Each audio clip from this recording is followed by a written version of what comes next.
मेट्रोने ऐतिहासिक क्षण अनुभवलेला आहे। मुठा नदी खालून मेट्रो पहिल्यांदा धावलेली आहे। केंद्रीय रेल्वे सुरक्षा आयुक्तांची पाहणी या संदर्भात पूर्ण झालेली आहे। पुणे मेट्रोसाठी हा ऐतिहासिक क्षण म्हणायला हवा। मुठा नदी खालून मेट्रो धावलेली आहे आणि ही चाचणी यशस्वी झालेली आहे। या संदर्भातली केंद्रीय रेल्वे सुरक्षा आयुक्तांची पाहणी आता पूर्ण झालेली आहे।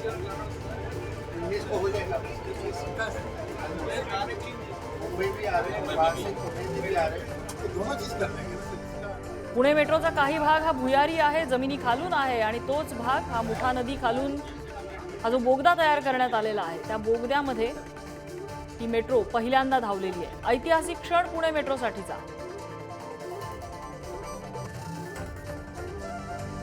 ज्ञानेश्वर चौतमाल आपल्याला अधिक माहिती देत आहेत। ज्ञानेश्वर, हा पुणे मेट्रोचा नेमका कोणता मार्ग आहे आणि ही चाचणी पूर्ण झालेली आहे, यशस्वी झाली असं म्हणता येईल का?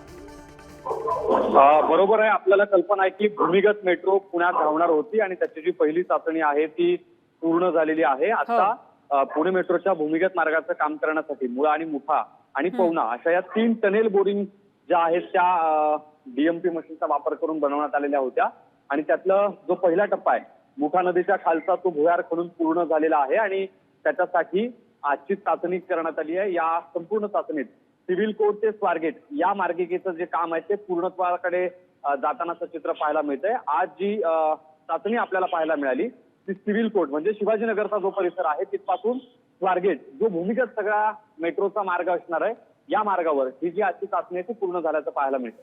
ज्ञानेश्वर, धन्यवाद या माहितीबद्दल।